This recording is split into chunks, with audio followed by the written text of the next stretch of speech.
Also, join to yourself your brother Aaron, with his sons from the midst of the sons of Israel, so that they may exercise the priesthood for me, Aaron, Nadab and Abihu, Eleazar and Ithamar. And you shall make a holy vestment for Aaron, your brother, with glory and elegance. And you shall speak to all the wise of heart, whom I have filled with the spirit of prudence, so that they may make the vestments of Aaron, in which, having been sanctified, he may minister to me. Now these shall be the vestments that they shall make: a breastplate and an ephod, a tunic and a close-fit linen garment, a headdress and a wide belt. They shall make the holy vestments for your brother Aaron and his sons, so that they may exercise the priesthood for me. And they shall receive gold, and hyacinth, and purple, and twice-dyed scarlet, and fine linen. Then they shall make the ephod of gold, and hyacinth, and purple, and twice-dyed scarlet, and fine twisted linen, wrought with diverse colors. It shall have 2 edges joined at the top on both sides, so that they may respond as one.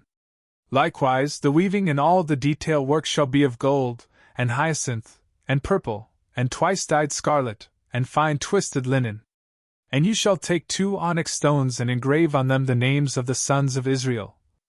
6 names on one stone, and the remaining 6 on the other, according to the order of their birth. By the work of a sculptor and the skill of a jeweler, you shall engrave them with the names of the sons of Israel, enclosed and encompassed with gold. And you shall place them on both sides of the ephod, as a memorial to the sons of Israel. And Aaron shall carry their names before the Lord, upon both shoulders, as a remembrance. You shall also make hooks of gold, and 2 little chains of the purest gold, linked to one another, which you shall insert into the hooks. Likewise, you shall make the breastplate of judgment, wrought with diverse colors according to weaving of the ephod, of gold, hyacinth and purple, and twice-dyed scarlet, and fine twisted linen. It shall have 4 corners and be doubled. It shall have the measure of the palm of a hand, both in length and in width. And you shall set within it 4 rows of stones. In the first row there shall be a sardius stone, and a topaz, and an emerald. In the second there shall be a garnet, a sapphire, and a jasper. In the third there shall be a zircon, an agate, and an amethyst. In the fourth there shall be a chrysolite, an onyx, and a beryl. They shall be set in gold by their rows. And these shall have the names of the sons of Israel. With 12 names shall they be engraved, each stone with 1 name from the 12 tribes. You shall make chains of the purest gold, linked one to another on the breastplate. And 2 rings of gold, which you shall place at both ends of the breastplate. And the golden chains you shall join to the rings, which are at its edges. And the ends of the chains themselves you shall couple with 2 hooks, on both sides of the ephod, which looks toward the breastplate. You shall also make 2 rings of gold, which you shall place at the ends of the breastplate, at the borders which are away from the region of the ephod and which look toward its back. And then you shall also make 2 other rings of gold, which are to be suspended on both sides at the bottom of the ephod, which looks out opposite the face of the lower juncture, so that the breastplate can be fitted to the ephod.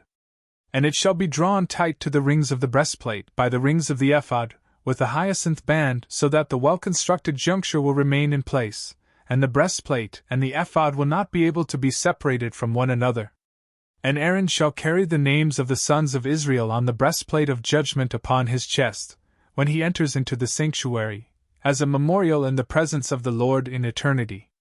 Then you shall place in the breastplate of judgment, doctrine and truth, which shall then be upon Aaron's chest, when he enters before the Lord. And he shall wear the judgment of the sons of Israel on his chest, in the sight of the Lord always. And you shall make the tunic for the ephod entirely of hyacinth. And the head will be above its middle, with a hem woven around it, just as is usually made at the end parts of a garment, so that it may not be easily broken. Yet truly, beneath it, at the base of the same tunic, all around, you shall make something like pomegranates, from hyacinth, and purple, and twice-dyed scarlet, with little bells set in their midst.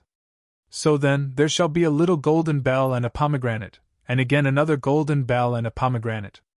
And Aaron will be vested with it during the office of his ministry, so that the sound may be heard when he enters and exits the sanctuary, in the sight of the Lord, and so that he may not die.